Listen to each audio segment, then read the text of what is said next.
Good evening, Cubes of the Cash. Gary B, the Casual Comic Guy here, guys. We are stacked tonight. All right, so I have three co-hosts that all wanted to come on and attack Cliff individually, and they're going to do that. So we have joining me as always, Digger Jim. How you doing tonight, Jim?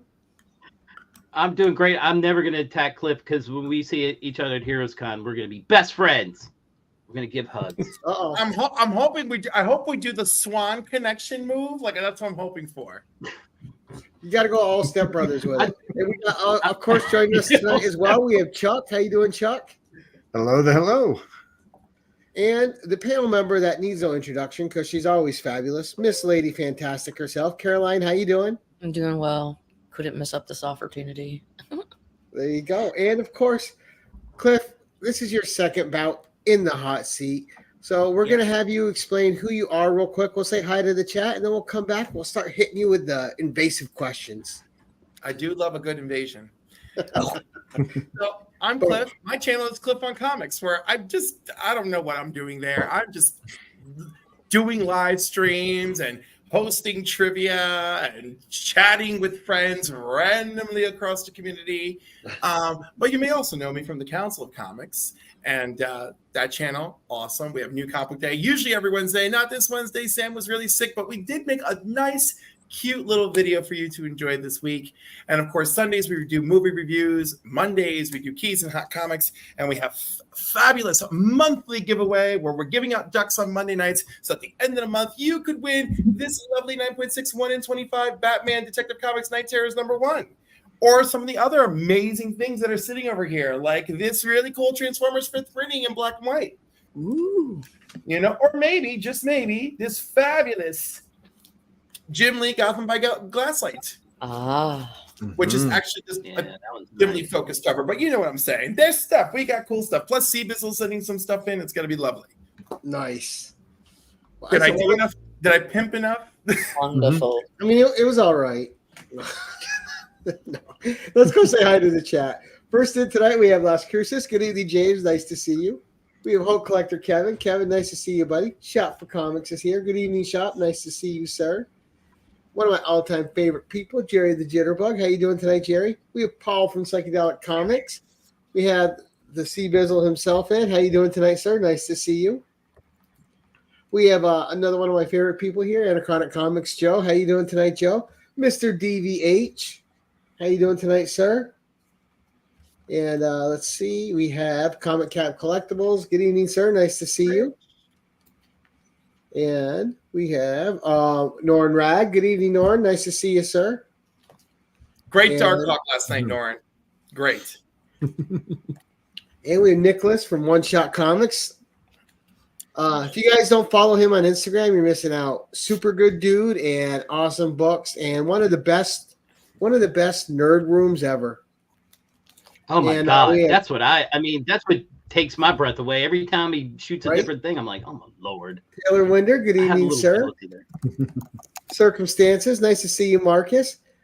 We have Eddie. Good evening, Eddie. Nice to see you, buddy. And all right, I think for the moment we are caught up. I will keep giving Kenneth Berg, good evening, sir. I will keep giving a tip of the hat to everybody as they come in. But we're going to get right to Cliff because Cliff's got things he wants to talk about. We're already doing our job and triggering him backstage and getting him wound up.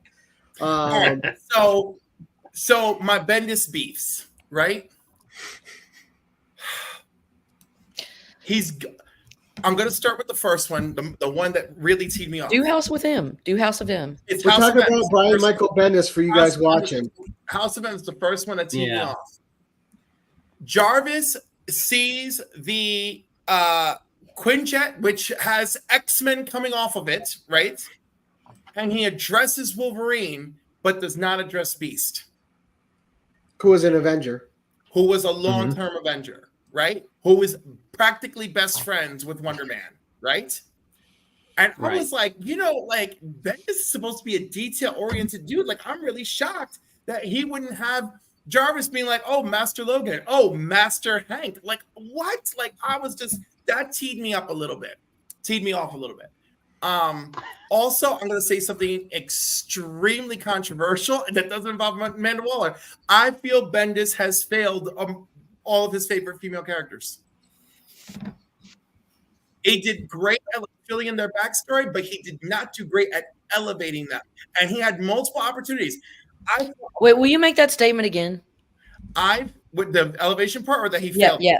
Make that whole statement. I feel he did great at filling in like their story, like personal wise, but I feel he failed at elevating them. Is this only within the context of Marvel? Or yes, only in the House context of Marvel. Yeah, okay. Because I would say like stuff like, well, and he created Jessica Jones, bro.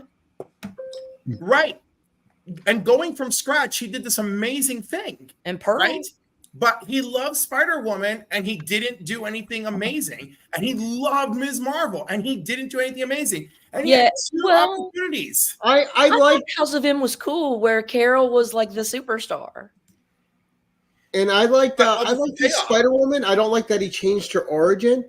Again. I'm going to give him credit, though, for taking the character seriously, where other writers will get on and just write her as a one-liner machine, and they don't understand all the pathos that comes with the character. Like, her backstory is messed up, and she's got all sorts of psychological issues because of it. Right. But she just deals with it, and she moves on, and she gets shit done. And the other thing I'll give him credit for was bringing her out of almost complete total obscurity. Right. And even if he didn't do much with her, at least got her back in front of people's faces as a semi-competent character. And I kind of feel similar with Carol Danvers, right? I mean, he made her a star in that. Right, but he did it. But where did it go? Like, and when I talk to people about House of M, no one's talked about Carol. Do you know things that people bring up to me about House of M? Wow, wasn't Cloak amazing in that? like these are things that stick in people's minds. She didn't stick in too many minds, you know. But here's the thing: they had too many. This is what I'm going to say, and maybe it's not like the most politically correct. There were too many GD characters, and they had to do a wipe. And he did what he had to do. I get it, but you know, he could have I love that. I couldn't have done better. I couldn't have. I love that she was a premier superhero in that world, but also we didn't get to like live that out. You know, she wasn't front and center for the final confrontation for No More Mutants. You know, she wasn't. Well, I felt that was mostly but like Scarlet Witch was pretty central. Oh no, Scarlet Witch was central, but he never proclaimed she was one of his favorites. So let's go on a different. Sorry, I'm sorry. There. No, don't be sorry. You are right, but I'm just saying, like, I wanted them to be and feel and fulfill a sense of elevation, right? Right. And feel like he didn't succeed in that. But you're right about everything you said, and it's not like he's awful. You know, I'm just like, I just wish, you know, this is what I wish. Yeah, Enjoy Operations was great by him last year. Joy Operations. Yeah, well, it was a new title that he had did. It was excellent. 4 issues. Really enjoyed it. But let's talk about, since you're talking about elevating characters, and I'll give you an example of mine. But tell me some of the creators you think that tackled characters and elevated their status. For me, people haven't read it because they're so butthurt over the Captain Marvel movies, but the whole Kelly Thompson run, that 50 issues, that last Captain Marvel run, was absolutely fantastic. She addressed all the supporting cast that's important to Carol. She addressed her relationships, how she feels responsible for her role in the world, her role to her friends, how her actions are going to happen, reflect in the future. And everything she did elevated Carol Danvers in that series.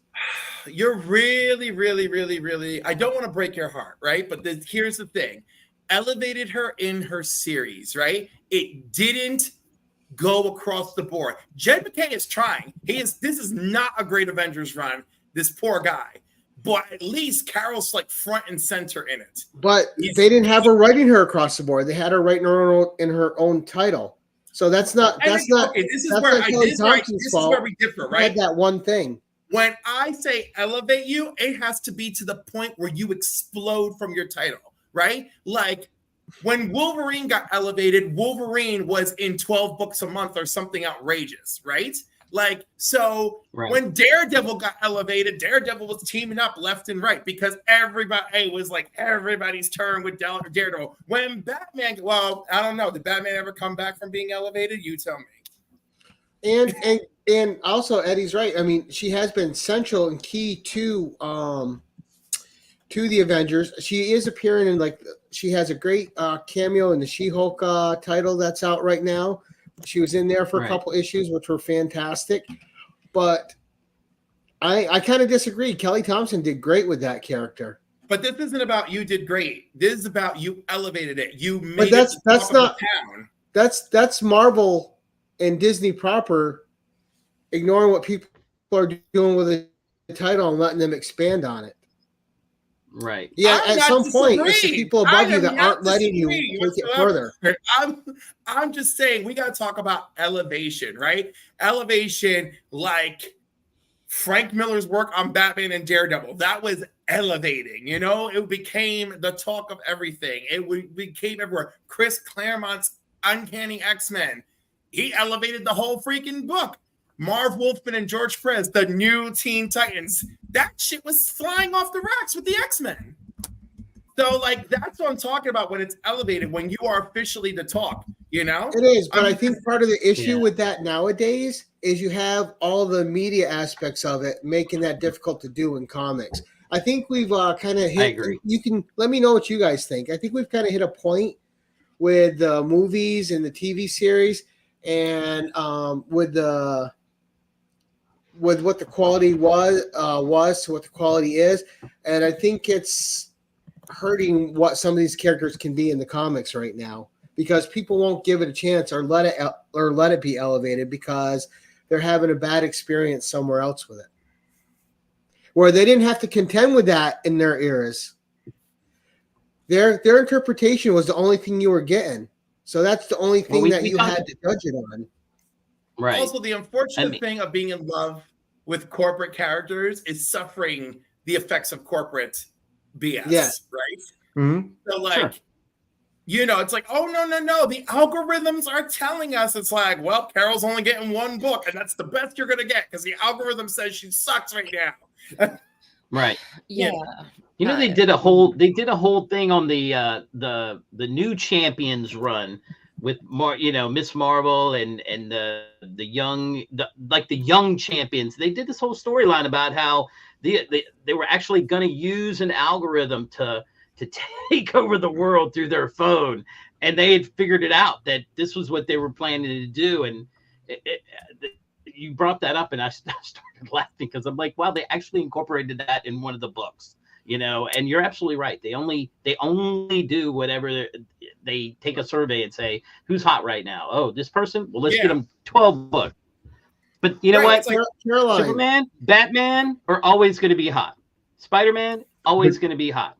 Listen, Superman suffered heavily. And look, even when I didn't hate everything he was doing on Superman, Bendis, clearly other people were dropping like flies. I mean, my God, comic community boards everywhere are like, no, what he did. Now, Caroline, you had something to say? Humans en masse are fickle and stupid. And if these companies cater to the whims of the lowest common denominator, it's always gonna be blanched. And so I think social media is a detriment. I don't think that it helps, but that's just my 2 cents. Well, I think all the X-Men 97 stuff is a key to that. How many people were saying it was going to suck, and it comes out and it's just killing it? Wait, what are we talking about? It's just been really good. Wait, X-Men? Sorry, what did you say? Right, because what are you talking about? Well, because you were talking about how social media is hurting stuff, and that was the prime example of that was everybody trying to cancel X-Men 97 before even seeing one episode of it. And then it comes out and it's just done really well, really respectfully. And it's great. Because people are, they're like sideline experts. When COVID hit, everybody was a damn scientist. Like it just is what people, when movies come out, everybody's a damn critic, So you just got to deal with the fact that people armchair quarterback it and they need to be ignored.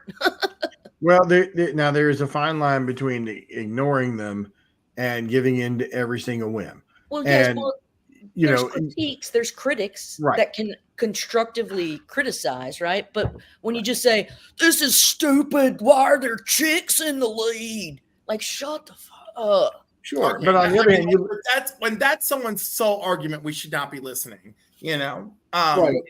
So, Cliff, I've got a question for you. Talking about stuff, listening to critics and getting canceled. You may have addressed this last time we were on. What were your thoughts on New 52? Oh, I hated New 52. Okay, because all the prized possessions were treated like gold, and my prized possessions were treated like yesterday's garbage Chinese food. Like I was just like, those leftovers that were in the fridge 6 days too long. That's how my stuff was treated. See, and that's interesting to hear because I know people who loved aspects of New 52. And you know why? Because Swamp Thing was amazing. Animal Man was amazing. No one touched their precious Batman. No, Batman got even more, and Green Lantern got even more. Like, don't touch the gems. The gems, were great. I thought Aquaman was really good. I get it, but I just circled around. Bored, and then Rebirth happened, and I was like, "Oh, I'm back in." I thought OMAC was fun. I mean, it wasn't great, but it was fun. I mean, that's obscure. Yeah, listen, I loved everything they tried to do with OMAC after Infinite Crisis. So did I. But it didn't sell, which is so funny too, because like Infinite Crisis did work. Infinite Crisis moved all the books off the stands. There was no waste. They were in it, and they were in it to win it. You're reading Firestorm, and you're like, yo, why is Martian Manhunter kidnapping Firestorm? Oh no, it's Amazo disguising himself as Martian Manhunter, kidnapping Firestorm, because he's already kidnapped Martian Manhunter. I love that. So when they're all freaking locked up in the freaking tower, you're like, oh, like I was excited. That's how you do a massive crossover. Bring it all on. Bring the Shroud out of obscurity. Start kidnapping everyone I love right out of their book. Like, fire me up. Yeah, I agree. I loved Infinite Crisis, and I love the Secret Six that came out of it, out of Villains United. That just amazing. Ragdoll. And by the way, that was a bit of a thing too, because like Villains United, the first cover is like Lex and the Squad, right? Yeah. And you're like, ooh, this is gonna be that, and it was not that book. It was like, oh, by the way, here's the Secret Six. We're gonna send them after Lex. That's still one. And the Secret Six got better when it got off on its own. So Thanks, John. All right, so now that you're an adult collecting, and we all have different perspectives, right? Like when we read stuff now that we read when we were a kid, we still love it because it gives us the nostalgia feels. Sometimes it's as good as we remember, sometimes it's not. But whenever you read something as an adult that you read from back then, it's also hitting you in different ways because you're a different person than you were. So what are some of the reasons that you collect now and attach yourself to stories now that's different from when you were a kid? Because your perspective has had to change on some things. Where you may not have noticed some things as a kid, but now you notice some things that as an adult they appeal to you or they completely set you off on it. I don't know, because it was like, because I've had no massive break in my life. The closest thing to a massive break was the New 52. you know, and I didn't completely abandon reading comics, but I did switch gears into I'll buy the trade if it's any good, right? Right. Because seriously, this is too much money for you to, if that's what's changed in my adult life. This is too much money for you to be dicking around with your storytelling. You know, Titans, Right. I've tried to give Titans a freaking chance, really have. It's done nothing but A, upset me, and B, bore me to tears. That's where I feel with X-Men. You know? And then X-Men, the Hellfire Gala, they just murdered 30% of the mutants right in front of me, and then I jumped right on board. I was all for it, you know? Guess what book I hadn't read in forever? X-Force. What the heck is this? I fell in love with this book because of the Hellfire Gala. I'm like, Colossus's evil brother, who's kidnapped a mutant that basically rewrites your freaking mind. Colossus murdered a woman he loved and buried her and had just a little bit left of his conscience to tell Domino what to do because he couldn't control himself anymore. Oh, shit. I was blown away. I wasn't expecting this. I was like, how is X-Force my favorite mutant book all of a sudden? And this was amazing. And this, the final issue and the final confrontation with Beast, I had a wonderful time. Wonderful time. Right? So it was worth the money. Right? I was down for it. Because, you know, Low energy Cliff, I Right. call him. But There's like 3 books that, of all God knows how many X books I just read in the past few months, there was like 3 that didn't hit for me. Kamala Khan series, love it. Okay, that's fair.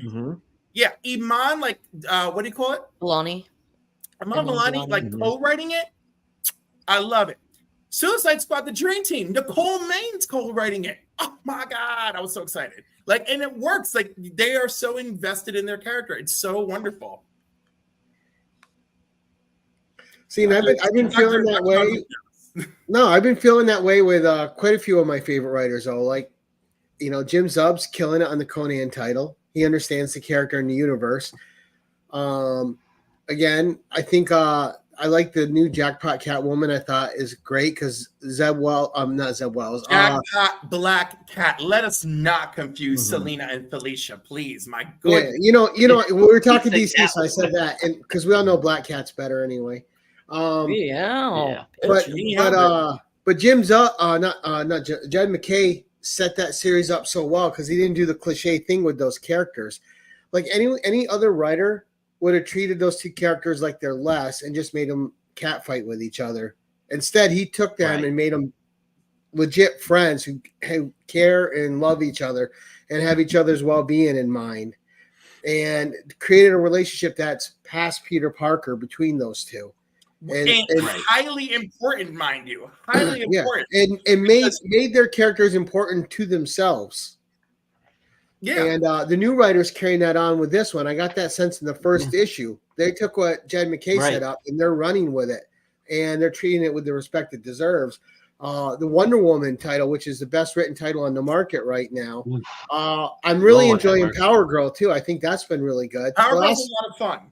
The last 2 issues, but it did have it did have a joke in the last issue that made me laugh out loud for like minutes because I was like a little teenage boy reading it. But nice. Yeah, see, things like the last 2 issues of Power Girl, like it wasn't the greatest thing I ever read, but I really enjoy seeing Kara and Kara hanging out together. Like that was really like that made it worth it for me. And it still made me super excited for the next issue coming out. Yes. And I understood. I love that they're in a world where their powers don't do too much for them, you know? Well, and I thought that was great, right? Because they're all spitting hellfire, and we're gonna go in there, we're gonna fix this, and as soon as they get there, they're depowered. And like, they're like, well, we didn't anticipate this. The only thing that didn't click with me is I don't care for that art style, but the story was still fun. Yeah, the art was terrible. In the meantime, I've been worried about the art on Shazam, and then this issue, they got Emanuela in there. Boom. What's her Emanuela Lupiciano? Anyhow, she is fabulous, and she did an amazing job on Shazam, and that issue was very good. I consider the latest issue of Shazam a jumping on point, and the foil cover is gorgeous, so if you're going to pick one up, go pick up that foil. That is a nice cover. See, the problem is I picked it up, and now I don't want to open it up. I don't want to read it because I'm too scared to mess up. Baby, you could buy two. You could buy two. You could buy the fancy one, then you buy the crappy one for yourself. Oh, You know, I'll that's just go just buy all the A good cover and marketing. read the A cover. Now, I do like what DC's doing, and let me know if you agree, Phil. Sorry, not Phil. Cliff. The Sorry, most common name that I get No, mistaken for. Because I'm reading Phil's comment right now. So But funny. but I'll probably call you Eddie and Lady Fantastic at some point here too. While I'm going That through would be comments. fantastic. But where was I going here? We were talking about something. Damn it! I'm Talking about covers. now because I was reading comments. Because you liked something too, and Phil liked it, and you wanted to know something from Phil. Oh no, from Cliff. I was reading Phil's comment and I called called Cliff him Phil Cliff. by accident. Then Cliff said that's his most common name that other people call him for some reason. Which they only have an I in common, so I don't get it. But no, and an L, yeah. But damn, I really lost. Oh, what they're doing with DC now, I really like that. If you buy the B cover, it has the A cover on the inside as well. Yeah. I think just as fan service, I think that's nice. If you're on a budget and you can't afford to buy both issues, you can buy the B cover and still have both covers. It's very thoughtful. I give them an ounce of props for that. But I still think they're oversaturating their market with bat titles. No. Oh yeah. I just like I look at all these bat fans. I'm like, how do they even keep up with it? Not just reading wise, but monetary wise. There's like 2-3 new bat titles a week. Marvel definitely doesn't do they that don't. with Spider-Man either. Yeah. Well, goodness. that's what I was going to say next. Spider-Man titles. Because Spider-Man's been going crazy too, and I'm like, I don't know how. If you collect those two characters, That's because everything in Spider-Man's life is better than Amazing Spider-Man. That's the problem, right? When Black Cat and Jackpot is more interesting than Amazing Spider-Man, why aren't you looking at the writing on the wall? And I like that. Right. I like the that Jackpot. man. I love Zeb Wells, mind you. Love him. And what I don't like the Jackpot costume though. I like the original costume. Oh, I way hate more. it to hell. I'll The get new bring the gold, costume's bring the horrible. green one that the other Jackpot had. That was fantastic. Yeah, I like that. I like the bell bottom one is my favorite. That one's amazing. Me too. Rock that shit. Come on. We can throw Gassler back in bell bottoms. Let's do it for MJ. Right, this new costume is horrible. Some people don't know how to design for squat. I don't know what to tell you. All I can tell you is whatever the next team is to grab a hold of this, they need to revamp the costume completely. And while John's in here too, I'll say too, even the X titles, like I really wanted to get into the X-Men again because I loved them so much. And I've just been hurt. I just feel like I've been jaded. Well, just too much is out for me. It's mean. Yeah, I will say I dropped the X titles on a regular basis. It tells you how long ago it was, just after Extinction 25 years ago, and just kind of said, I can't. I'll read the one X book I like, which happened to be X Factor, with Peter David, which didn't really give a damn what any of the other X books were doing, so that was great. And I didn't even bother trying to figure the rest of it out. And kind of like John's talking about it here. I have the same issue with Spider-Man and Batman. I don't know what's going on with Batman. I don't care to know what's going on in Batman. There are 80 billion Batman-related titles out there. I buy one, and that's Birds of Prey.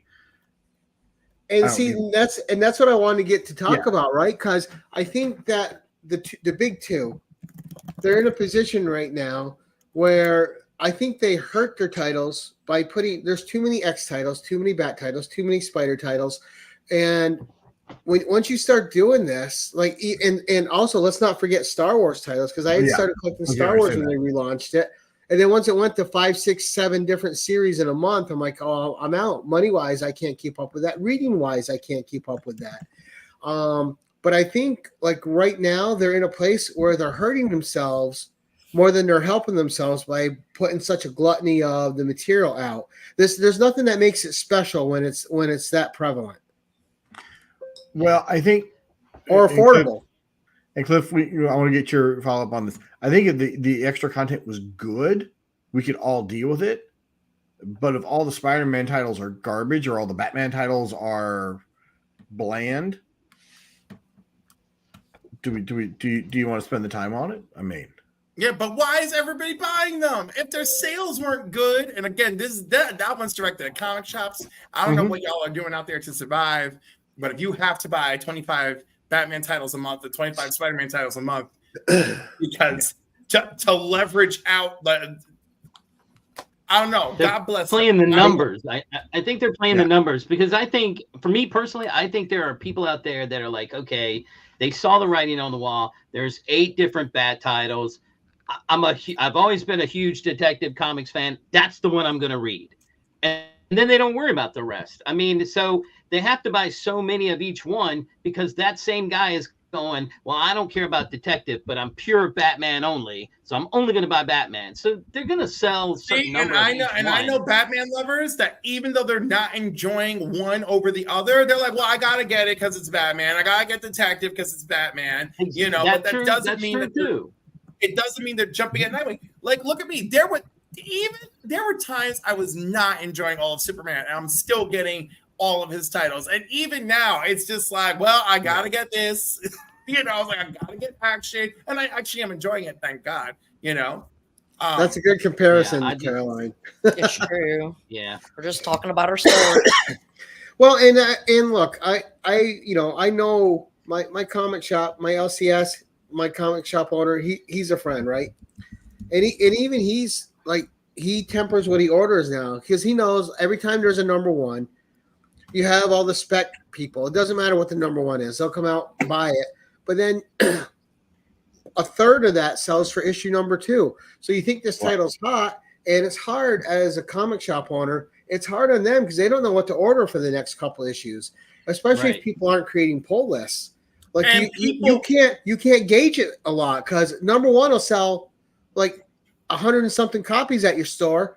Issue number 2 will sell 20. Yeah. And people don't know. Like the common collector does not know what an FOC is. Right. They know nothing about final order cutoff date. It's funny because like the comic buying community, we're kind of small. And this here kind of crazy. You know, we're a niche within a niche. It is fantastic. Dude, like Jeff Johns not knowing what Key Collector is when he's on with Legion of Comics, like fantastic, mind blowing. You could see in Jeff Johns' mind that like when this is over, we got to know what Key Collector is. You know, which is a good thing.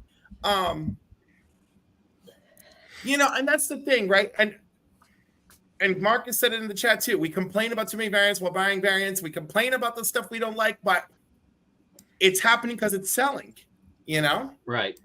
So, and you'll never hear me complain about a variant. I don't mind that. If they want to make 14 different covers, fine. I'm only going to buy what I think is, you know, beautiful. Now, I may be under my breath going, damn, I really want all 5 of these, but I'm just going to, you know, the affordable, what I can afford right now in my budget is 2, and these 2 are my 2.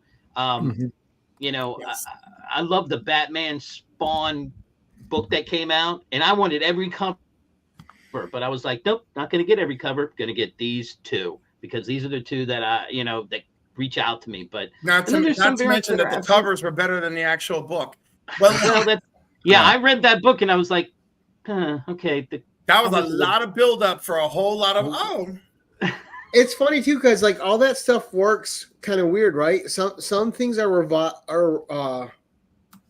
brought back to life, they're revitalized, and they don't live up to the hype of the original. And then you have some that come back, and I think they're just as good. Like I thought the Peter David Maestro series were all great.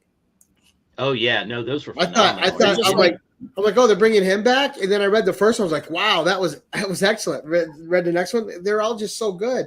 And then but you have something like Batman Spawn, and it's just hot garbage to people. Yeah, and again, the only true advice that we should really be sharing and imparting to one another is buy what you love, right? Right. Yeah. Go after the stuff you love. You know, if you want to go and buy 32 X titles a month like me and C-Bizzle, well, then you do it because we love it, you know? It would make you happy. Exactly. There's something for everybody. But on the other hand, Sorry. And yes, Eddie, Conan is absolutely amazing. It hasn't been understood and written this well in years. Right. Same But, with Al we Ewing and touched Hulk, on man. this. We touched on this a little bit the last time you were here. We were talking about what was it we were talking about? They were talking about how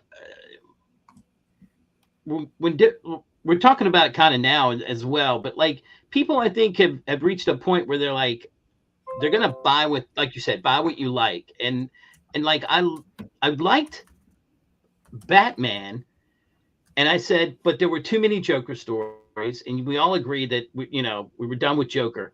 But then I went and jumped on Batman when they started a new character that he was going to battle, and they didn't do anything with it. Not really. It didn't put the effort in that they did on the last series when they had the Joker, and I thought, well, this was disappointing. But then I said, okay, I'm going to come back to Batman because it looks like they're going to do something different, and he's battling Failsafe, which is what his creation was. But the when I read, I think one of the things we talked about was the most ludicrous thing we ever read, and that was when he was falling from freaking space and did not burn up. That's what drives me nuts. I'm like, how did Batman go all the way up and fall from space and never burn to dust? I mean, come on. What the hell? I mean, dude, he's a super billionaire with his super billionaire armor bat suit. Like, and he didn't fall all the way from space. Someone eventually caught him, right? Well, I mean, no, I'm trying to think of how it went, but I'm pretty sure he came down pretty fast. And I thought, how is he not a pile of rubble? But at the same time, they did put realism in when he was fighting Failsafe, and he, as he's getting punched, he's like, up 3 cracked ribs. He's telling himself what the damn robot just did to him, And I'm like, yeah, you should be dead right now. You're just telling us everything that happened to you, and you should be dead. So I don't know, but well, again, sometimes I read some of that stuff. Batman's programmed himself to suffer, hasn't he? True. But I still loved it. I still loved the failsafe thing just because of the fact that he built something for himself. He has an answer for for everybody. I got this little kryptonite thing for Superman. You remember when he did all that and they were all pissed? He did one for himself because he's like, what if I go bad? What if somebody takes over my mind? I need to have a failsafe. And I thought that was genius. I always thought that was funny though, Batman with a failsafe for Superman, because the only way he could ever get that is to catch Superman by surprise, because Superman can move so fast that no matter what Batman's going to do to him, Superman can fly around the world 5 times and punch him in the back of the head on the 5th time, and Batman still wouldn't have blinked. Right. Well, Batman really has to rely on Superman never being that evil, right? Yeah, like, because that's really how it works. I can't. Well, whatever. I'm just saying, if Batman ever went up a truly horrible evil, if Batman goes up against Zod, Batman's in trouble. Zod's not waiting around to see what Bruce does. Right. Yeah, Zod will be trouble. Right. Chuck, he'll just use that super speed, and before Batman can think what he's going to do, he'll already be pulp. Probably. Yeah. Chuck, talk to me. I can see it in your face. Well, it's been very interesting listening to this conversation here about Superman. So, so much of that relationship is really seems to have sort of started with Frank Miller. The modern interpretation is Frank Miller and The Dark Knight Returns, and it doesn't seem to really move from that. Who do you think does the best take on the Superman-Batman relationship? Oh, I think Mark Waid is doing an amazing job in the Superman-Batman relationship. He's knocking it out of the park. What do you think of Tom King's version of it when Tom King was on Batman? I like Super Friends double date nights. That was cute. I love the idea of Lois Lane and Catwoman be like, let's switch outfits. Yes, that was freaking great. Great. Well, speaking about Tom King in that though, how great was the last issue, the fill-in issue for Wonder Woman? For a fill-in issue, it was incredible. Superman and Wonder Woman go shopping for Batman. It is so great. And he still managed to put character building even in that fun story. Yes, but you saw Wonder Woman's perspective on how Bruce and Superman are the same person, right? And except for how they view the worlds. Like he views it as it was, you view it as it is.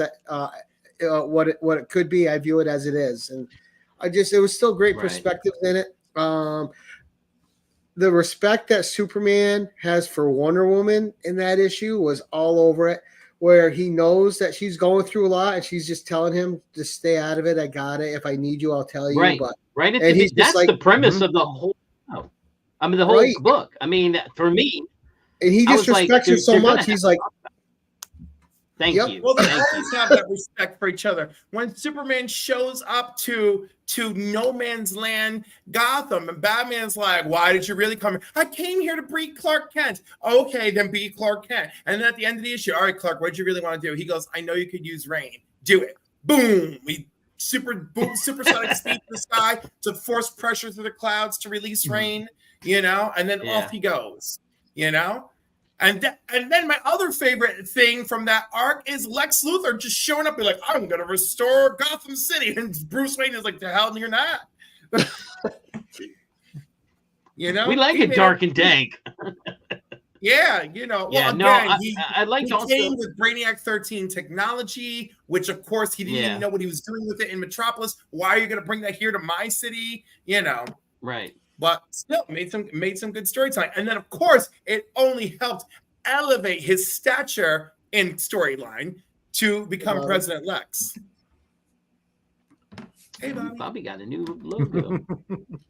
Now, we were having this conversation in the comic shop the other day about Lex Luthor and how when they do the new Superman movie, we don't really need to see Lex Luthor. At least not he's here. Yeah, bring in Brainiac or bring in someone else. Bring in a different villain. And if you do reintroduce Lex Luthor, please, for the love of God, stay away from real estate. Why is in the movies is he always a real estate mogul? It's just leave the real estate alone. I was gonna say we got BBS got us away from real estate. Right, let us. But instead, they gave us a mania version of Lex Luthor. But let him be this super genius that he is. That's so smart that he can develop technology where he can actually fight with Superman or be a threat. You know what I suspect that they'll do in this new Superman movie? What's that? I suspect this Lex and Superman may start off as friends. Well, yeah, because they're both really young in this. They're going to Smallville it? This is going to be very young. Right. Well, and again, you call it Smallvilling, but do remember the origin of Lex Luthor is they're friends in Smallville until Superboy blows out that fire accident that Lex caused. And of course, that those chemicals took out Lex's hair and probably made him a little crazy for life. Yeah. Yeah. I'm pretty sure that they're supposed to be like college age or something in the new movie. No, they should just be who they are in real life. Young, late 20s. Okay, late 20s. I know he's not late 20s. He just looks better every time he's on camera. That man has de-aged every film that has come out. He just gets better looking. Who? I don't know, but I'll be curious to see what happens with it. Yeah, that's who they're using, right? Yes. Yeah, and he's a great actor. I love him in everything. I love him in Bond movies. I love him in X-Men movies. I loved him in the damn car commercial he did. I just love him. I love him as a zombie. I love him as Renfield. I just love him. Yeah, Renfield. I loved him in Renfield. I actually loved that movie. I didn't hate it. Some people hate it. I thought it was hilarious. Oh, I want to see that. I still haven't seen Renfield. One of the other things that we talked about briefly, but I'm glad I'm seeing because you brought up the Wonder Woman book, is they tell you at the beginning this took place between this issue and this issue, right? Because you don't see that as much anymore, and you're wondering when did this happen, and they actually did that in that book, and I was like, okay, this is when that happened, and I can remember this was going on here. No wonder Superman's like wanting to talk about it and make sure that she's okay, and she just said, I'm good. I got this. And that was probably my favorite part of the whole book, other than what you quoted, Gary. Right. And there was another great part. It was small, but what an ending, right? So they go through the whole issue. They don't know what to get. They do something simple, like just take some silly photos of themselves. Right. Because pictures. Superman's still Superman. I'll still crush a diamond for him. But And what I does mean- Bruce do? Even though he's not a billionaire, what does he do? He gives it away because right. What was so great, like what really tied that whole issue together emotionally, is just that one panel, right, with the Batmobile and their picture in the Batmobile to the right. Just you see, right. you don't even see Bruce Wayne, but you see his humanity with that picture inside the Batmobile. Right. Right. Just really intelligent writing. I also like the running joke in it that she kept bringing up the whole, can I get my parking validated? Right. It turns out bad if you don't get your parking validated. Once I remember, Jim. And I like the running joke too, with before- everyone trying to assassinate Right. Superman. She's like, I can't take you anywhere. It doesn't matter. There's Yeah. always someone out to get you. Yeah, somebody's always out to get you. Yeah, that was good. And I thought the Mixoplex movie thing was funny. Was it Mixoplex? Right. Yes. Yeah. Yeah. That Or was, whatever we're you know, supposed to call that was- it. Yeah. That's how I always pronounce it. I'm sure it's wrong. No, do you know? I only pronounce it that way because of the Super Friends. Mhm. Yeah, that's Yeah, probably where I got Me it. too. Right, but then subsequent things like Superman the Animated Series, it's Mixie's Pitlick, and I'm like, What's that? okay. Yeah. I've been saying it But wrong I all think- these years. I think Or just calling him Mixie just works. It's Mixie. Mixie's Right. Right. Nice and simple. Yeah, there is a Mhm. fan theory that every version of Mixoplex is Mixoplex. Oh. Like every version we've ever met in every comic, in every TV show ever is still the same guy because he can travel Right. between dimensions from his dimension, and obviously he'll be perceived differently in each dimension he appears in. They should do a Marvel DC crossover where he can cross dimensions, and he's also the Impossible Man in the Marvel. They've done universe. that already. Oh, they That's did? been hinted at, actually. Yes. Yeah, and Superman number 50 of the fresh out of the Crisis run where he's getting engaged. Clark gets engaged to Lois, right?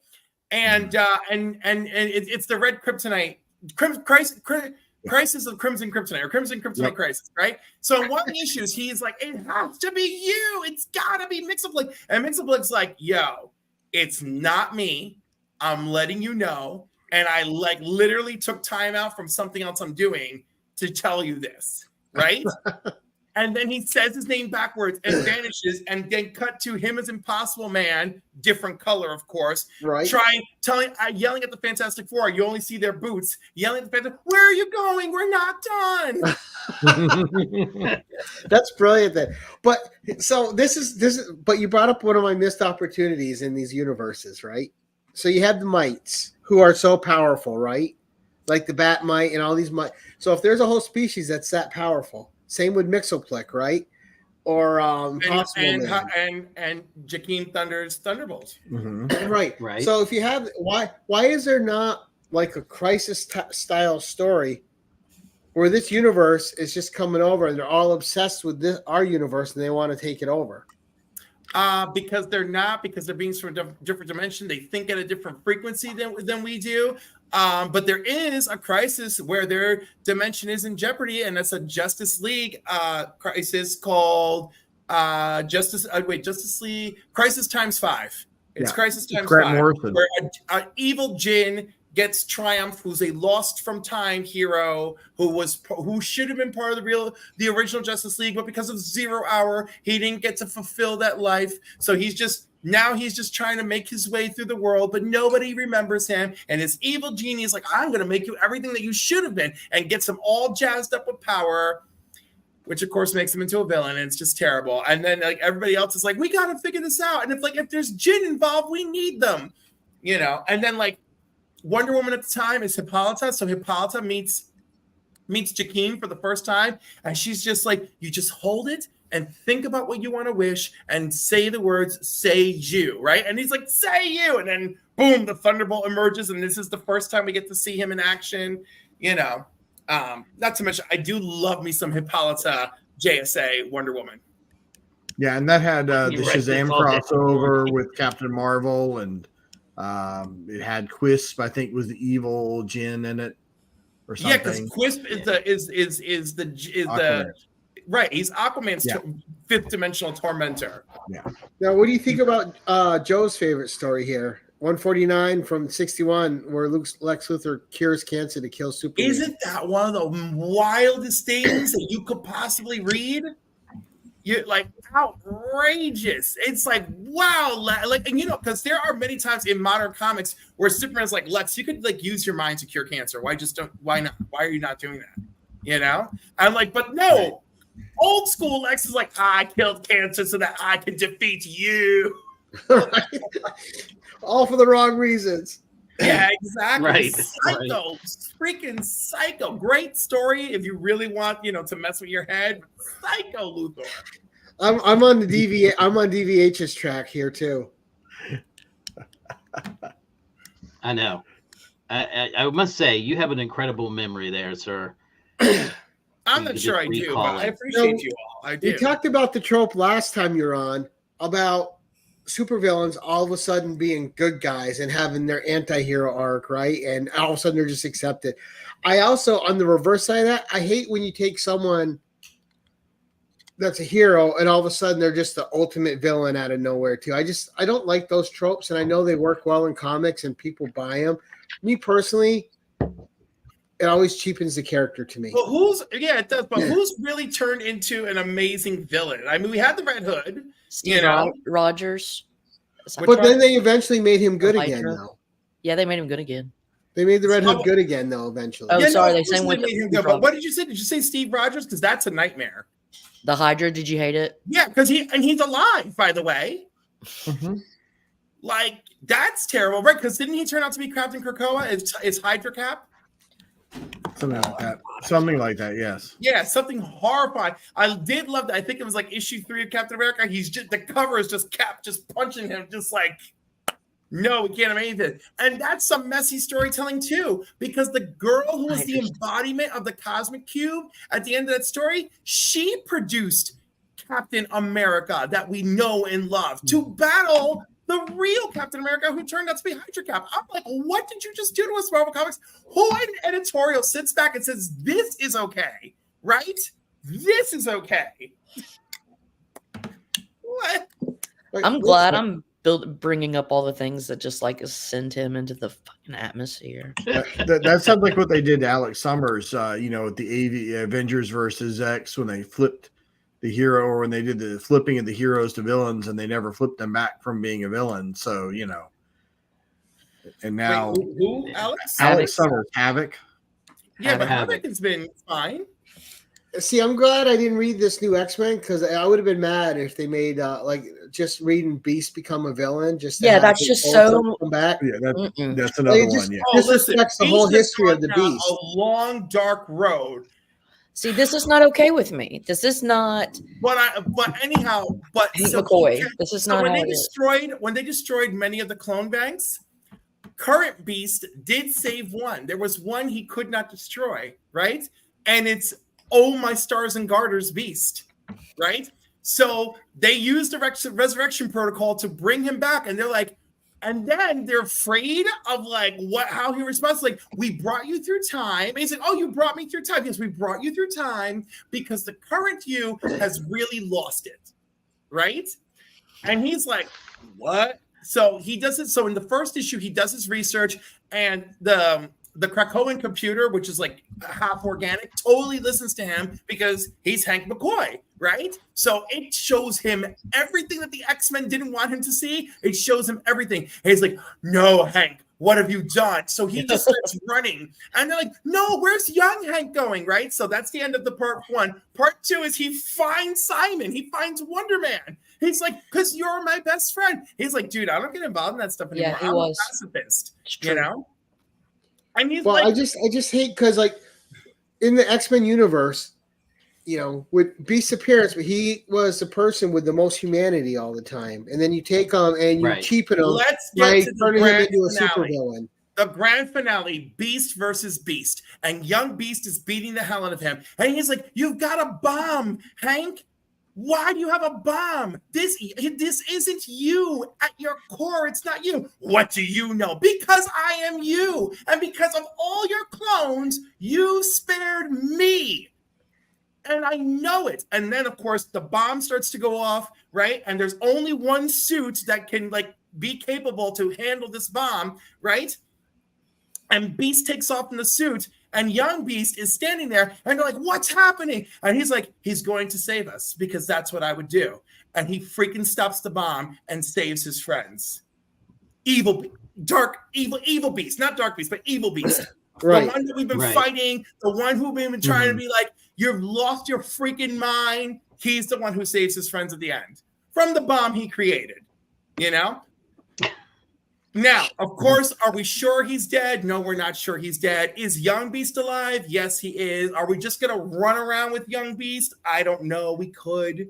But at least he went out like, it was good. For me, it was good, fun course correction. I love that Young Beast is like, I know there's good in you, and I know I'm right because I'm still you, and this part of me is still in there. Right. See, I think they're probably getting so many fan backlash that they had to write him as a hero in the end to save. Oh yeah, you did, because I mean they went too far. They went like so far. You know. Although by the way, as usual, the other X-Men are not. Oh my God, Morning Alfred is so good. Like they have really kept Alfred dead for a few years. You know, they really have. Yeah. And then the fact that Dick Grayson like made a memoriam to him in Bloodhaven. Oh my God. Yeah. That was amazing. Yeah, well, see, that's okay with them leaving him out. I'm done with Alfred. Let Alfred be gone. That's fine. Yeah. You can bring in somebody else. I think they kind of, from Dick Grayson's standpoint, he's just, here are my friends, and here's Batgirl and my dog, and that's all I need. So most important supporting characters in comics. Oh, he absolutely is. Obviously Alfred, but who else is some of your most important supporting characters? That Mom Pa Kent, New 52, Dead Mom Pa Kent had me. I was on the floor. I was like, the best thing John Byrne did was like, they are gonna live, right? Like one of the things I hated about the New 52, the entire Justice League, with the exception of Cyborg, were complete orphans. And the exception of Wonder Woman, because I guess Zeus counts at that point in time. Mm-hmm. Huh. Caroline's got a good one, Jarvis. Yeah, Jarvis, super. I love Jarvis. John Constantine supporting Swamp Thing. What's the name of Lockheed the Dragon? I like him. Mm-hmm. Oh, I like him. I don't know if he's essential, but I absolutely don't. I certainly enjoy it every time I see him. Now, do you consider Lois Lane a supporting character? Well, I mean, yeah, unfortunately. I mean, she's also a main character. It really depends on what story you're telling. Lois is absolutely enough to carry her own story, which is great. Yes. But I mean, ultimately, she's there to be part of Superman's universe. Is there to support. Yeah, Jimmy Olsen is the ultimate support character. I mean, that poor guy. Oh my God. He put through the ringer. They really did. Did you read that last Jimmy Olsen miniseries? It was absolutely insane. Absolutely insane. And I was just like, oh, Jimmy. But I will say though, I don't think there's a more important supporting character in comics than Alfred. Because Alfred, because when you think about supporting characters, he always just pops right up instantly in your mind. You know what's really funny is that in my mind, Alfred and Jarvis are this. They're neck and neck in my head. Yeah. So like I don't enjoy Jarvis. Well, I always think of Jarvis as a program though, not like a human. But it doesn't take away from him being so. Dude, when the Masters of Evil took over the mansion, right? And Jarvis is trying to stand up to them alone, right? And I forgot which of the Masters goes after Jarvis, and Cap's shield hits them, and he's like, leave that man alone. He's an Avenger. I was like, oh my God, this is so beautiful. That was one of the most beautiful freaking fight ever. The Masters of Evil busting up in there. That was so good. And they were getting their asses handed to them, the Avengers. That was amazing. You And know, I can't believe I forgot him. I'm still going to stand here. But Taylor brought up this good one, Foggy Nelson, who is so important Foggy to the Nelson, Daredevil. yeah, fan. sure. Yeah, sure, he's Yeah. fine.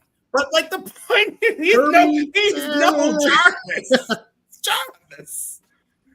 No one's mentioned Aunt May, which is interesting. Oh my You know. gosh, yeah. Let me tell you, I mean, Or I do Uncle love, Ben, I the do most love important Aunt May. character that's not there. He I inspired a do whole love Aunt May, superhero. but in Ultimate Spider-Man, I am really digging Ben. I'm really digging this Yeah. word. Yeah. World. No, he's really good in Ultimate. I like I like Jonah in Ultimate Spider-Man too. As a matter of fact, Yeah, it's crazy. Well, I'm liking that the two of them together are decided to come together and do their own thing. But I loved it when Peter came in there in that last issue and he said something, asked a question, and they were like, "Yeah, we're looking into it." And he's like, "Oh, it's like that, is it?" Like they wouldn't give him any information. He goes, "Well, I I'm got still one working for for you. the Daily Bugle." Then go away because we're gonna Moira McTaggart. She's a Moira good- McTaggart. Moira Oh my! McTaggart. I don't know Oh, what yeah. to say because talk about a character. well, they made her main now, but I liked her before. Yeah, I was Yeah, always I a liked her fan too. before. I don't like what they did to her. I really don't. And, I like and them- also they wrote such a convoluted story for her that although it's great for within the context, for within the bubble of the storytelling, Weird. right? It's you. How can she ever come back from this? You know, you betrayed everything that you know, because secretly you were always a mutant. I don't know. Orko. Oh my God, I love Orko so much. By the way, I don't care what anyone says about Kevin Smith. All right. Part one, I understand people's gripes, fine, but I love me some Orko and Evil Lynn. And then part two, Orko was freaking great. Gwildor's in there, like working on the sword. All sorts of freaking Skeletor warriors are coming to freaking the Beast Man and this one and whatever. All their names I don't remember. They're all tied. Orko's just making giant energy gravity balls and knocking them away. I was like, oh, this is the Orko I always wanted. Snarf. You All right, know? let's do a He fun said question then. smart. Your favorite weapons in nerd culture, whether it's like movie, TV media, or comic media. What's some of your Let's favorite start- weapons let's that start with the your comic, heroes or villains okay? wield? Huh? The lasso of truth. Okay. Fabulous. Tie people up, get the truth out of them. It's unbreakable. It's magic. Love it. The Green Lantern ring, running on your willpower. Awesome. Whatever you can imagine, most powerful weapon in the universe. The Beta Club, because you're going to kick somebody's ass when you're wielding that thing. It's so popular. Calabac has one. Big Barda has one. Granny Goodness has one. It's great. You are definitely a new god if you've got a Beta Club. Right. Mother box and father box. I mean, living technology that anticipates your wants and needs. Yes, please teleport me to the other side of the planet so that I can go on a vacation. The Batmobile, because like even I am not immune to the effects of how cool the Batmobile is. Who doesn't want a Batmobile? The Invisible Jet. Actually, okay, let's be honest. I do rank the Invisible Jet higher than the Batmobile. Like, if I had- Whoa. First of all, no. yeah. No. Yeah. First of all, One the runs on my Invisible- telepathic commands, mister. One of them runs on my Yeah, but telepathic commands. one of them has Wonder Woman in it. One of them has, that whatever. Bruce Wayne.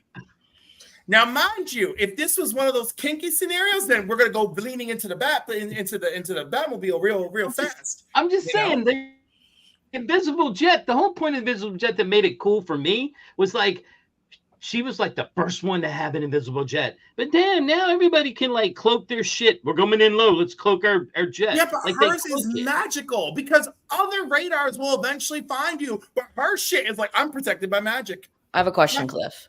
Yes. If you could be any ex female for a day, like on the X-Men, which one would you be? That's really hard because I'd want to be Rogue, but then I couldn't touch anybody. So then I mean, you could. Well, no, but it wouldn't be fun, right? So like, could you imagine that I'm Rogue and there's Gambit, and like my whole day would be like, yo, where's that thing to put on my neck to take my Rubber battery suit, off? baby. You know?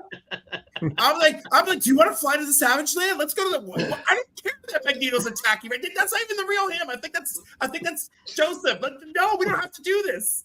So you're a rogue, you little hussy. Yeah. Oh yeah, absolutely. I'd be such a hussy. You picked a couple. You got Ultimate good team. weapons.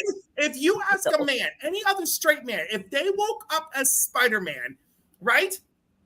If they woke up as Spider-Man, except your broke single Peter, right?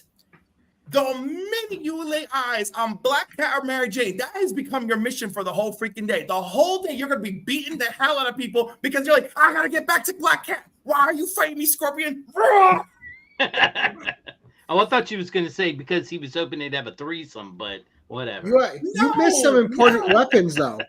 But anyhow, so my second runner-up to who I'd want to be Storm. But you know what's like really messed up? She's such a badass. But the thing is, right? Like the other thing is, how much do I want it, and what do I remember after? Because now that I've seen what Storm goes through, She's got a lot of trauma. Got a lot of baggage. Because then the day that I wake up that I'm not Storm, it's gonna be mind blowing. Because I'll be like, I don't feel the breeze.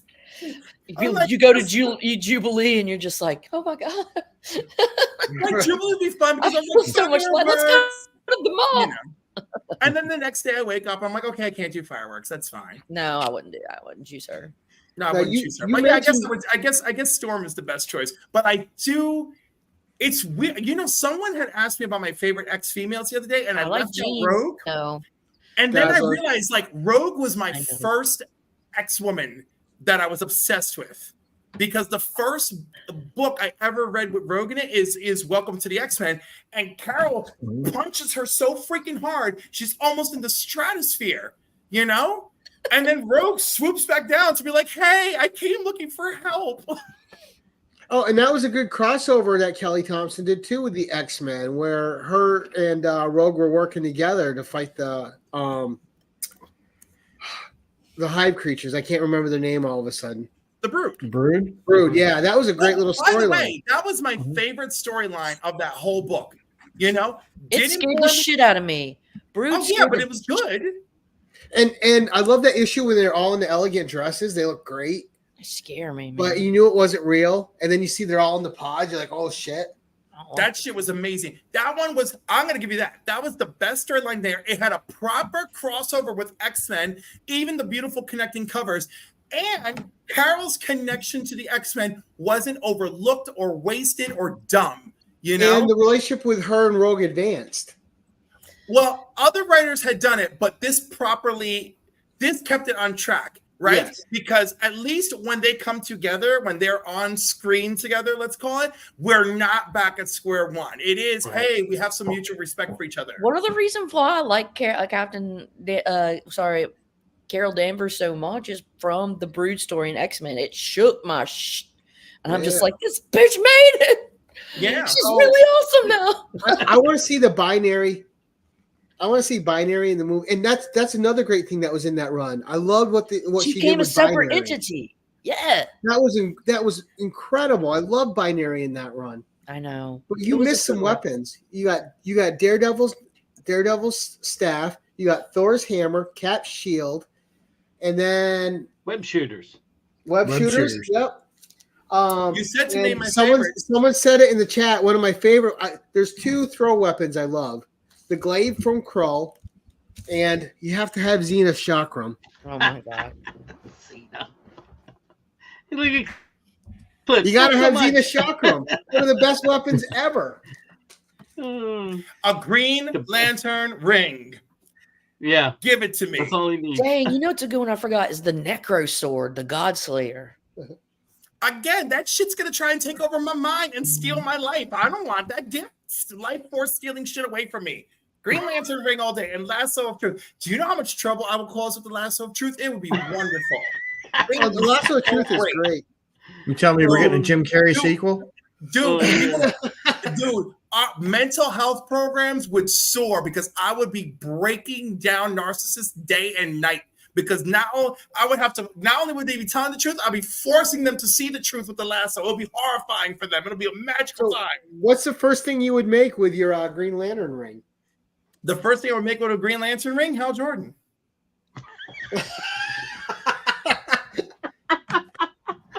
That's a good answer. Oh shit! He's even got it thought out. It's awesome. I love it. I love it. I love it. I love it.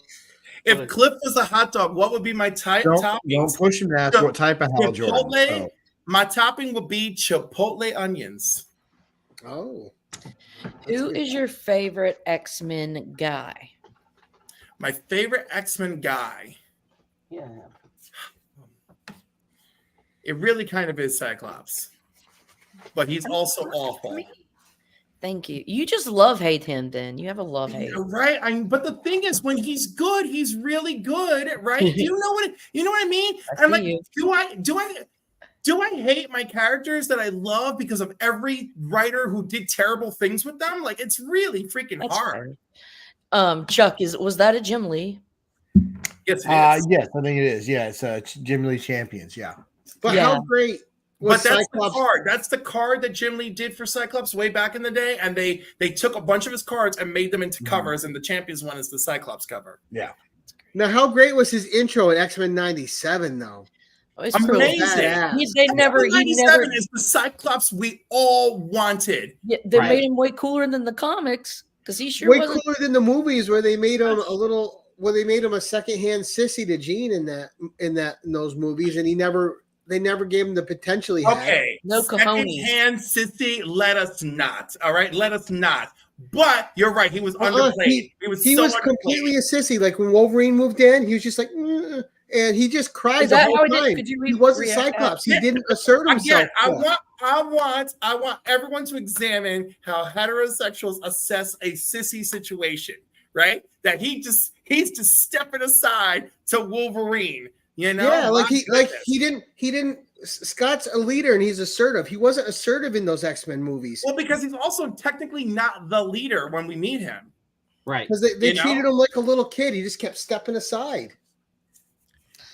He was also very young. You know, like they did this young. So was Jean. They made her badass. Dark Phoenix is such a god awful movie, but I love Scott in that movie so much. I love him so much in that movie. It's like he's my favorite thing in that whole. And his death was horrible in those movies. Whiny. Scott is whiny. Eddie knows. Yeah, but I like this Scott. I think Cliff has a different idea of what a sissy is. X-Men 97 Scott is tolerable. Tolerable. I mean, he's stumpy, but Look, I like Doc Von Hoot. I agree with Doc Von Hoot. Like when they cast him, I'm like, this is really good casting for Cyclops. And then they gave him then they gave Cyclops, along with Rogue, the most garbage script throughout that series. Tell him, Aaron. And by the way, let's review. Those first 2-3 X-Men movies were Wolverine vehicles. I mean, it was ridiculous. Yes. The only thing that was really cute. The only thing that was really cute in the first 2 movies was like, why would you think this was about you? Voomp. And the second movie, once again, you think this is about you? Voomp. But what I will give those X-Men movies is they had the best introduction of a hero in those, and that was Nightcrawler in the second film. Absolutely. Oh yeah. What an introduction! It was so good. That White House. That introduction was amazing. Yeah. That White House. That's Kurt Wagner. And they nailed the Banff. Yeah. Oh, so good. Yeah. Dude, that I feel like that was the first. And he had the pathos too. That was one of the early superhero movies that started pushing. You start like it could happen. That one was like, wow, this is looking really good. Like that was the one which started pushing up the boundaries of what we could see. And you felt so bad for Kurt that whole movie. Well, and look, Rebecca Romaine Stamos as fucking Mystique. I mean, she was really Total Smoke Show. She was hot, but she sold Mystique, and she had presence too. Like her. Oh my god, she commanded that stage, did she not? Everything she did in X2 was wonderful. From being herself and getting that guy drunk and pumping him full of metal, right? And getting depowered. To meeting Kurt, and she's like, "You can copy everything, even the voice." And he's like, "Why don't you just go around?" And she goes, "Because I shouldn't have to." And I'm like, "Yes." And she redid the line for Star Trek New Frontier, right? She redid the line of New Frontier. I loved it. She's great. Yeah, I loved her in that role. And I loved Famke Janssen as Jean. I thought she was Yeah, great. I'm a huge Famke Janssen fan. I loved her in that Clive Barker movie. Oh my gosh, it was so good. Where she got her big introduction. I loved her in Goldeneye as Xena Goldeneye's Onatopp. where I first I saw loved her in so. Goldeneye. Lord of Illusions. That was the name of the movie. That movie is so Lord, I disturbing. haven't It's seen so that in great. ages. Do you know she's in a movie with Well, Clive Barker's my favorite writer. Oh, okay. is in a G-Man likes it a movie lot. with the guy who lives across the river from me, who's in The Walking Dead with the baseball bat. Negan. Right, Negan, that Right. actor. Right. So she's in a movie with him, right? And I was watching on Netflix with my mom, and I was like, "Oh my god, I love Famke Janssen." My mom was like, "I don't know who this woman is." I'm like, "She's great, I love her." And but it was the kind of movie that was focused on him. I was like, "Man, I hope this isn't a waste. I hope they don't waste her." And it was great because their son died at the beginning of the movie, and she's the ex-wife, right?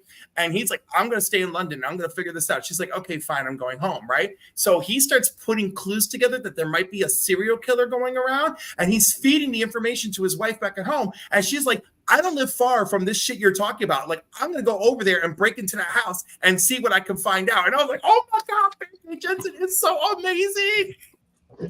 And then they kill her, right? They did not waste her at all.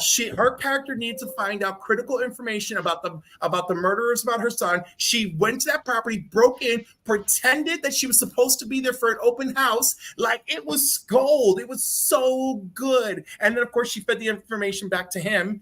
And the plot moves on to go after the killers, right? But I was so happy that her character wasn't there just to look like a pretty wife at the beginning of the film, because the way she just went home, I was like, "Oh," but then they used her, and I was so happy. So great. Yes, Batman's dad. He's that.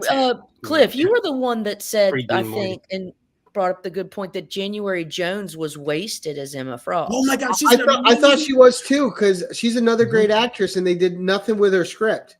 If you have seen her on the show, I can't remember the name of, with John Hamm. Mad Men. Mad Men, Thank you. If you yeah. had seen her on Mad Men, Fire. then you know damn well she can fucking act. Yeah, Yeah. she looks fantastic as Emma too.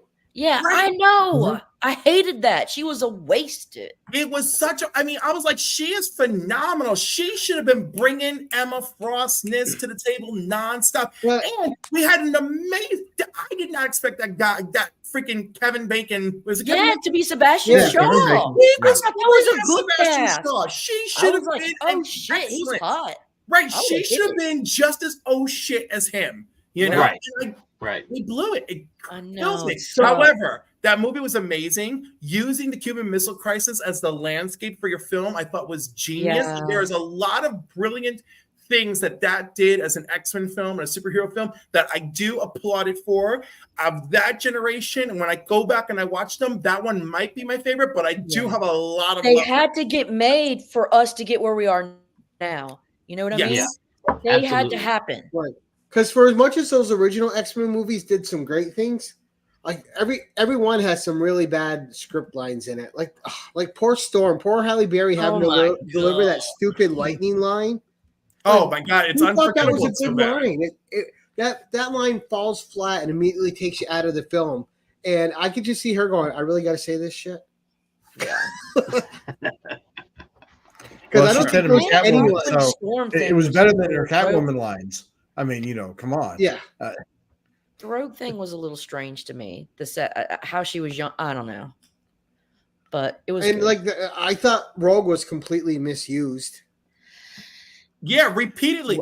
And the only reason Rogue gets to calm down that fire in the second one by touching pyro is because they couldn't afford to do the big storm moment that they wanted to do in the movie. Because Storm was supposed to fly out of the Blackbird, bring the storm clouds, and crush the fire with the rain, right? And they're like, "Yo, we can't afford it. We need another way." And they're like, "Oh, we'll just have Rogue touch pyro and she'll control the fires and put them out." Like, that was their solution. That was the cheap solution. The other thing that pisses me off, it's the dude that directed First Class, I think he directed First Class, that he was originally going to direct the third X-Men movie, and there was a script floating around, right? And he kept asking about it, and they're like, "Oh, this is the one that we sent Halle Berry to get her on board."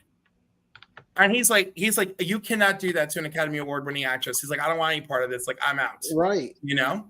and apparently it's open with these kids who are like dehydrated and starving, and Storm descends from the sky with rain, right, for this village. I'm like, that's a bomb ass intro, you know. But no, once they get on board and sign the contract, then I'm hoping when we get the X-Men movie that Marvel's going to make, it addresses a lot of those issues. Oh, dude, when the Marvel Universe repairs itself, which I have a feeling they're gonna repair it with Secret Wars, right? Right. If we don't get Storm in Wakanda, then what are we even doing, guys? What are we even doing? Thank you. You need Cyclops and Storm as leaders. You need Cyclops not to be second to anybody and whine and cry the whole time like a little bitch. You need Wolverine to not be the main character. He's part of the team. That's going to be really hard because Wolverine has such a tremendous fandom. But he can branch out though. He can start out as a team, but you need Storm to be as powerful as Storm is, and not placed second hand like she was in those movies too. And if you're bringing Rogue in, she's got to have the accent. She's got to have the power. She can't look like a little teenager who has no idea what she's doing. And she's got to have Gambit. And by the way, the first actor who played Gambit wasn't bad. He was just in a bad movie. Yeah. Oh my God, that poor guy. Taylor Hitch. I thought he was really good casting. They destroyed his career. Right, and he was really good casting as Gambit, I thought, but they just didn't write it. He was amazing as John Carter. Amazing. Yeah. And where is he now? Exactly, under a bridge, making movies in Canada or something terrible. Yeah, and we have all these actors that have gotten screwed over by bad superhero movies. And we talked. It wasn't you. I talked to about this at my comic shop a couple days ago. Brandon Routh was a great Superman in a bad Superman movie. Yeah, but he got some retribution. He did, but it took him years. But people are like, "Oh, he didn't suck. The script sucked. There was nothing wrong with Brandon Routh as Superman, dude." He was in a movie where Superman didn't punch anybody. When he is Superman, when he brings that plane down into Wrigley Field, it is Wrigley Field, right? When he brings that plane down to the middle of the baseball stadium, that is beautiful. It is visually stunning. Right. He sells the moment. He delivers those Christopher Reeve lines on the plane beautifully. Yes. You know, when he has those tender moments with his son, beautiful. When he has to pull the freaking ship out of the ocean, right? Like there was like visual acting going on there, you know. And then of course, ironically, that Cyclops should be in this movie as well as Lois's love interest. And the part where they really screwed up the character though was when they made him a super peeper and he's like watching Lois in her house through the walls. I'm like, well, you just turned him into a super creep. We don't have to relive all of it, Gary. We don't have to relive all of it. All right. Well, I'm saying that's not his fault, though. That's not Brandon Routh's fault. You know. And then, how about? Oh, I hear all the pain going on in the world, all the time. Like he was just listening to the critics of the movie. Yes. That's all. Now let's go get tacos. There's some really nice things about the movie. It's just unfortunate they couldn't flesh it out to be something more. Yeah. Yep. Yeah, the airplane scene is epic. It really is. It is a phenomenal moment in Superman movie history. But I think it's great that Brandon Routh got his moment back to like, look, I was a good Superman. Well, no, they had to talk. He didn't feel that way. He had a lot of hard feelings. And they're like, dude, we really want you to be Superman in Crisis, you know? And then he hit the gym hard so he could be big, beefy daddy Superman, which was very exciting. When he started choking out Tyler Hoechlin, woo, the swooning that took place. And he was great as himself. I can't remember the Kevin Smith movie he was in. Oh, he was hilarious. It was like in a bar scene. You're right. I can see it in my mind, but I can't remember. Oh, he was hilarious. I was rolling. The best in Scott Pilgrim. I love him in Scott Pilgrim. Well, Scott Pilgrim was stacked with all these people that were going to be stars. Yeah. Poor Brandon. Yeah. Chuck, do you got something bubbling inside? Like I'm looking No, at you. no, I was agreeing with you. I was going to comment on how many stars there were in Scott Pilgrim, but Gary beat me to it. Oh So- yeah, So It was I just- mean, that you know, cast is so Yeah. wildly Captain America. Yeah. Okay, Captain he was America? already the Human Torch. Let us love him for all of his things. I have loved him for so long. It is ridiculous, you know. And I've He was met great his as brother, Johnny. Scott, you know. Did you see And Push? Scott actually is gay, but very taken.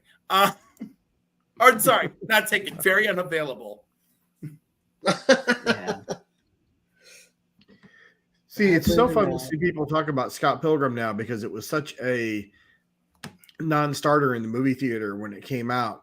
And Yeah. I'd be really curious to see if people would say the same thing about some of these Marvel movies that have come out the last 2 or 3 years that people are going to take a look at, say, in 10 years and go, hey guys, this Eternals thing didn't suck, despite what everyone told me. It did. I really By the way, loved I Eternals. think- I thought Eternals was great. No, I think I loved it Eternals too. is kind of great, and I just feel it didn't land with all the right audiences. Right. But, be curious to see in 10 or 15 years if people look back at it and go, okay, maybe Marvel really didn't misfire there, because I loved Gemma Chan in it. She was amazing. Yeah. And the actor who played Ganymede stole it for me with how much he cared for the Jolie character. Like he was all heart. Yeah. Well, and the young lady who did the Speedster, Makari, I thought she was incredible in the way they showed her speed and everything. But Oh my god, the effects too. Like they gave us some hot little Justice League moments there. So And one of the eternal hotties forever, Salma Hayek. Oof. yeah, well, which, by the way, the movie would have been worse had she not fought the director at a barbecue. Like they got into a verbal argument with everyone standing outside, like looking through the glass. Like they're all at a barbecue or they're looking through the glass, and Salma Hayek and her are going at it. And because she's challenging Salma Hayek, she goes, "No, explain to me why you think this really doesn't work." Because apparently they had not properly fleshed out the betrayal part of the movie at this point in time. So she's saying, as though Salma Hayek is like, oh my God, like I really got to explain to you. So Salma Hayek stood there and broke it down how the plot as they knew it right then and there was not working. And she's like, and after this big heated argument with the two of them firing back and forth, she was just like, all right, we got to fix that. You're right. And Salma Hayek is like, wow. And she's like, are we cool? She goes, I respect you for making me fight for my stance. I was like, this is the takeaway. But I love it. It's one of my favorite things. It's like that. But still good on the director for having enough balls to change your point of view and accept, you can argue, but good on Salma Hayek because she doesn't have to, she's in a point in her career where she can stand up for whatever she wants. Oh yeah. Yeah. Well, you get to that some point. actors don't have that clout yet, and it's too bad that may know better. And it was like it's like Ryan Reynolds with Deadpool, right? Right. Well, it's he like knows exactly what he's doing. Right. It's like it was oh my God, Bruce Willis. All right, you remember the Bruce Willis one with Kevin Smith in it? It's like number 4, and the Washington's blowing up. Yep. And there's that scene. In the scene, they get to the point, and Kevin Smith talks about it and says, they get to this certain scene, and he's like, Bruce Willis is like, stop. We need this scene needs to be changed. This is the moment you need to explain things, and you're not doing it with what I'm reading here. And then he's like, but just try it this way. He's like, no, I'm not going any further with this movie until this gets rewritten. And I'm pretty sure, since I'm John McCain, I'm the star of the show, this is what we need to do. And he looked over at Kevin Smith and he was like, hey, you write stuff.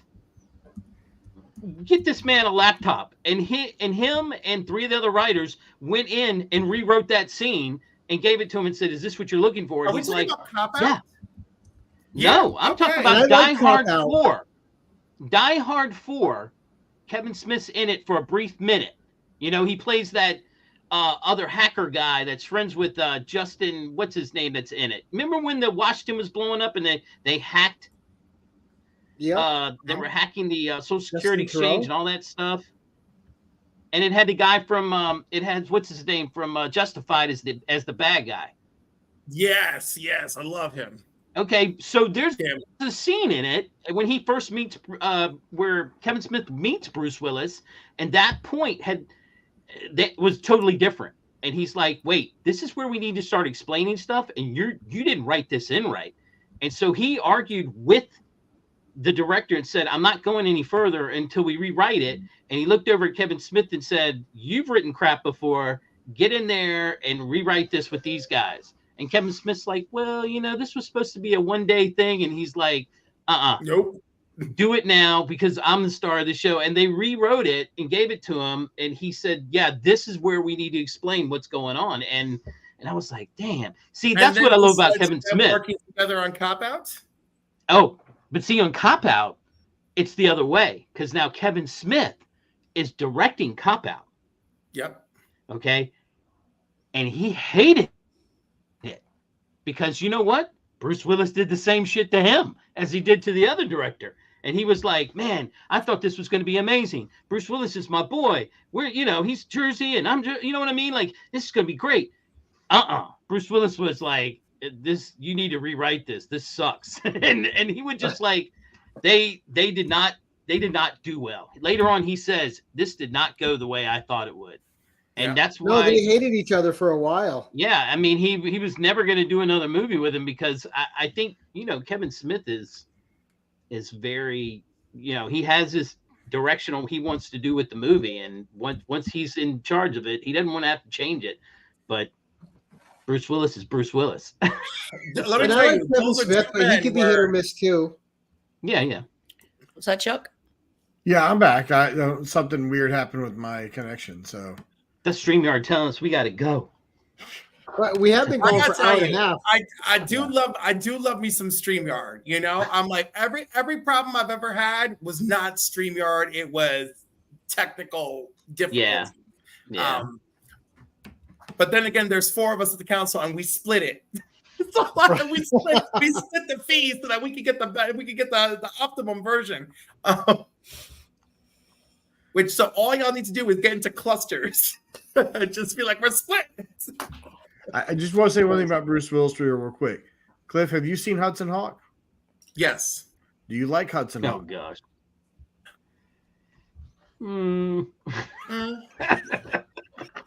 I'll tell you what, Chuck, I will rewatch it for you. No, I don't want to put you through that torture. I like you. Oh, okay. Because I don't have. It's not like I have glowing memories of that movie. No. It was funny listening to you comment about Bruce Willis talking about things on set that need to be rewritten, and I wish he had done that, like say every other minute on Hudson Hawk. But see, that's the other thing. This is so far in his career. Hudson Hawk, I don't even think he'd done Die Hard yet, right? Yeah, he had. I think. Well, if he did, it was just Die Hard 1, and I don't think he had the juice Hudson yet. Hawk was before Die Hard. Yeah, It was? Okay, never mind. All right. Sure Because I was like, before how did you get Die Hard from Hudson Hawk? Like, I was like, they would have been like, well, you tried. Yeah. But that's my think it point. I was. don't think he had the juice then. I mean, by Die Hard 4, he had already done so much stuff, and he was just like, look, Yeah. let's just do this and the way I want to do it, and But I was in my 20s. It's all a blur. Come on now. It's So Hudson Hawk was Agreed. 1991. 1991. All right, I'm looking up Die Hard. Moonlighting. Oh no, Die Hard was 88. first. Oh, okay. Because Die Hard 2 was 1990. Die Hard was 1988. My apologies, Chuck. You were Wow. right on. Wow. Wow. So he'd done 1 and 2, and he still Yeah. did Hudson He done Hawk. 1 which and was- 2 before Hudson Hawk. Listen, he did 2 Die Hard movies and 5 years of moonlighting. Okay, the guy was still finding his bearings back then. And he had a number What, one he was still song. on Life #1. I mean, come on.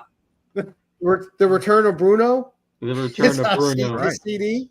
Yeah. The number Yes. 1 song. Oh Lord. That is exactly right, DVH. Yeah. Wow, I didn't realize it was. I thought it was like. I didn't realize it was that old. I thought it was like mid 90s. Yeah. Wow. Amazing. All Right. All right, we've been going for an hour and 33 minutes, so let's do some final questions here. I feel like we could have Phil on like once a month and just like talk for 2 hours all the time. Cliff, you mean? Oh my God, Cliff. First I'd like to apologize because Gary thinks you're Phil and not who you are. But listen. You know what, Digger Jim? How about the fact that it was you who reminded me that I should be doing this tonight? Okay, so we're even. I was like, oh yeah, I'm gonna be on there sometime in the future, and Jim's like, you're gonna be on there Thursday night, and I'm like, oh. But I sent you the thumbnail and stuff. You did, but that was after my conversation with Jim. Oh, yeah, okay, gotcha. So, like, it was because I was like, oh, is that this week? And Jim is like, it's on my calendar for Thursday, and I'm like, ooh. All right, so I'm gonna do the first question real quick. Okay, and I don't know if we did this the last time. So no, we did. So I can't answer that. We did. I was going to ask who you'd want to play, or what book would you want to take over for DC, or bring into DC that currently isn't there. You know, because we know we have enough Batman, Superman. Is there an obscure character in DC that you'd say, damn, let's do a series on this? And who superheroes last time?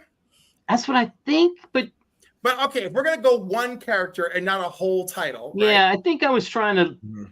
If we're gonna go with one title, one character, then I would want to do a John Kent Superman book, back to being devoted to him long term. Gotcha. Nice. That'd be fun. Mine will be quick and easy. What character that we haven't seen in X-Men 97 yet are you hoping they bring in for this season? Ooh, that's a good one. I'm pretty sure we are going to see Nightcrawler, and he's very high on my list. I would love to see Colossus. I was going to say. And of course, I would love to see Iceman. And if all my dreams could come true, I would love to see gay Iceman, but I feel like I'm out. You ain't going to see that. I was waiting for you to say Colossus and Iceman. We're getting a very cozy morph. We're getting a very cozy morph, all right? So we'll see. Yeah. Now, Caroline, you got a last question? Um, Oh, good. Yes, magic. And not just a morph cameo of her. What? Thank you, Matt.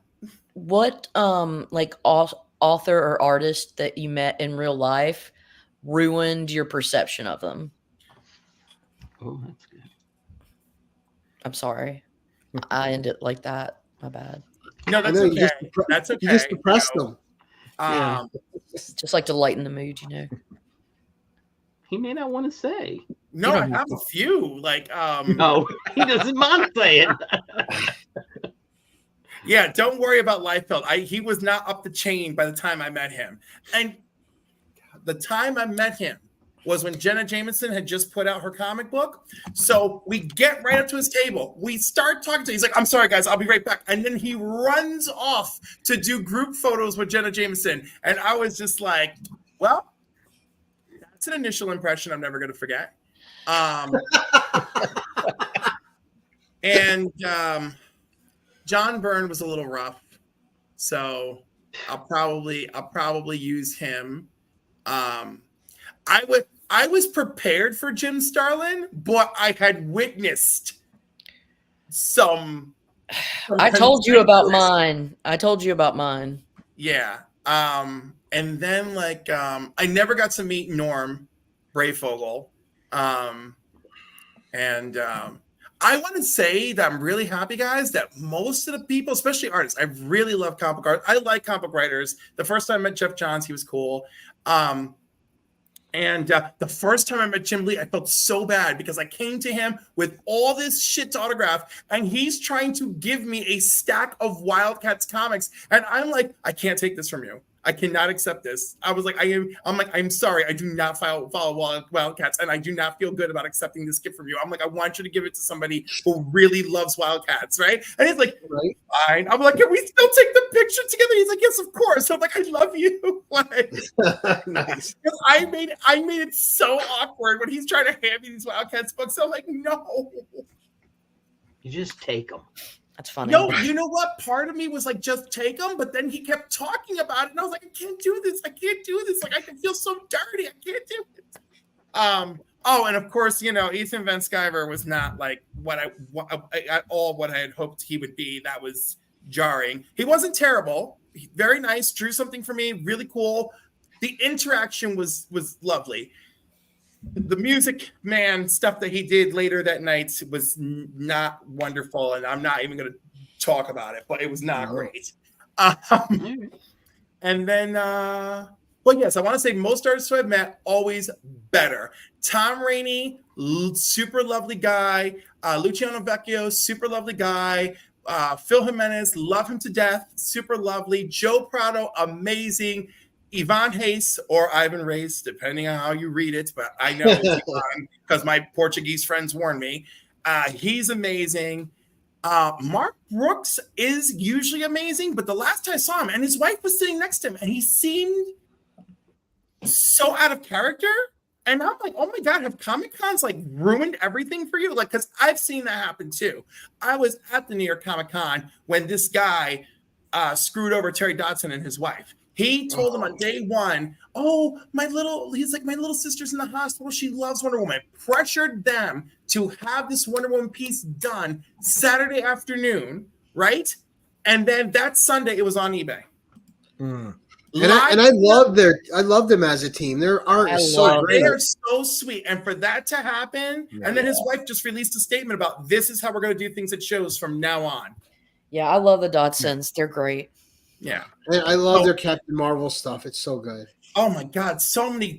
I can't even. There's so many. Dude, I watched them do this Kamala Khan piece at a show once, and I freaking lost my mind. It was so crazy. Because he drew out the figure and he did some of those chrome up touches, and then she took it and then she finished all of like the flare up and everything. And I was like, it was so good. So good. I don't ever see a cover of theirs that I go, I always see a cover that they do, and I go, ooh. Every time I love it. Yeah. All right, Chuck, your last question, sir. All right. So we haven't thought we're going to go a little out of comics here, but not too far. So, Cliff, we're going to end it here. If you could be a Muppet. Nice. I'm assuming you're a Muppet fan, I think, maybe. Which one do you think would be you? Fozzie. Fozzie Bear. I love it.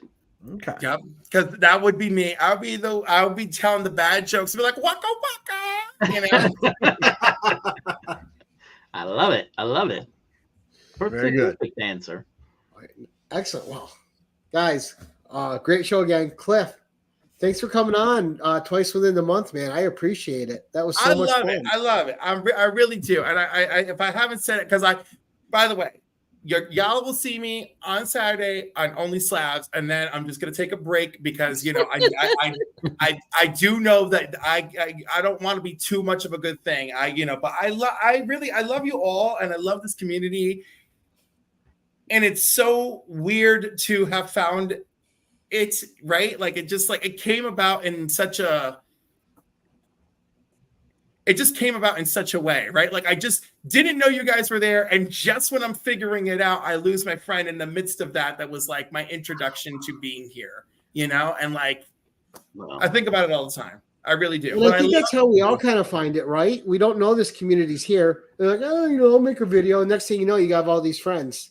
Yeah. But if it wasn't for Empire though, I mean, like really, like thanks to him, I immediately discovered Brian and DJ Lynx, and I think Marcus, right? And so like it was like really slow. So everyone kept seeing me in chats as Clifford NY, and then that's where Cliff on Comics came from, was because I was tired of being Clifford NY. All of you had fabulous names, and I was like, I need a better name. So I appreciate you, Milt. Thank you. No, thank you so much. And of course, I always got to thank my co-hosts. Thank you, Jim, Caroline, and Chuck. I appreciate it, guys. It's always better with more perspectives and more people. I love having a whole group on. I just think it's more fun. I think it's more dynamic. And I think it gives the people who are watching more things to connect with. So thank you guys so much for your time. I appreciate it. Oh, and shout out. I want to shout out Instagram, the painting, Rachel Williams Art on Instagram. Oh, okay. Rachel, cool. Just go, please show her some. Y'all have helped turn this painting into a meme in my life. Go show the woman some love and support. She's a great artist. I'm gonna go there right after the show real quick and go check it out. There you go. I appreciate it. And the audience, of course, everyone in the chat, thank you guys so much. The show doesn't happen without you guys being here every single week to help support it and support our guests. Everyone's links, of course, are in the description below. I have to add Caroline's because she was a last minute addition. But Caroline knows all she has to do is pick up her red bat phone and call me, and she's in an instant. So she's got that lifeline all the time. Mm-hmm. Right to the casual cave. Mm-hmm. Right. I do. But thank you so much. I appreciate you guys. Appreciate the chat. And of course, guys, as I like to end this thing, keep it casual.